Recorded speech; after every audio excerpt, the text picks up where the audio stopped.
So what am I getting at? Well, because the world of the DC universe is so different from our own, because the new geography creates so many giant variables, anytime a DC comic or TV show or movie makes real-world pop culture references or includes political figures from the real world, it kind of breaks the universe. Often in narrative media, there comes a moment where the audience can no longer suspend their disbelief.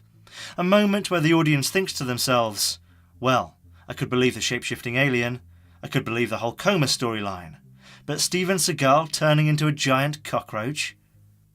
Nah.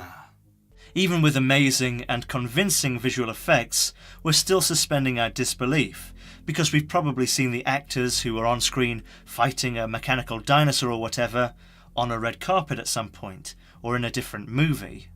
But there are moments in films where our willingness to suspend our disbelief falters. Not of course in terms of us suddenly realising we're watching a work of fiction, but in such a way the work asks too much of us.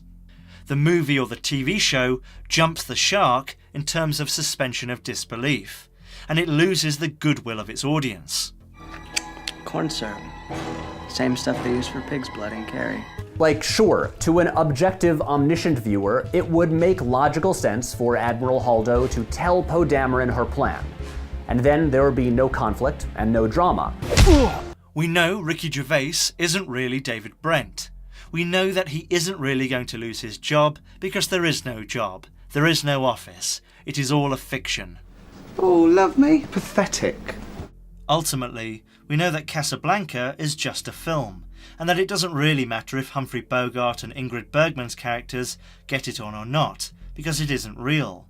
But yet, we still find ourselves caring. We know feet away from these supposed people are a whole crew. We know it's been lit, it's been rehearsed.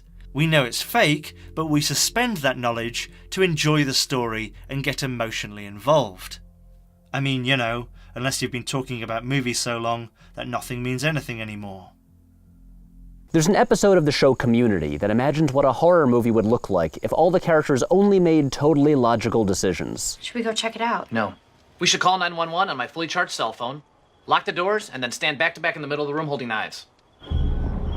And the conclusion is that it would be really boring. You want to know what my favorite part about John Carpenter's The Thing is? Nobody was stupid! I know I'm human. And if you were all these things, then you'd just attack me right now. So some of you are still human. Seriously, the characters act exactly how anyone with half a brain would act in this situation. I am in no way telling you to turn your brain off or to not think critically about movies. Not at all. I'm saying you should worry about the things that actually matter. So, take Batman v Superman, Dawn of Justice. I think it's a bad movie, and it has big old dumb logic issues. Oh,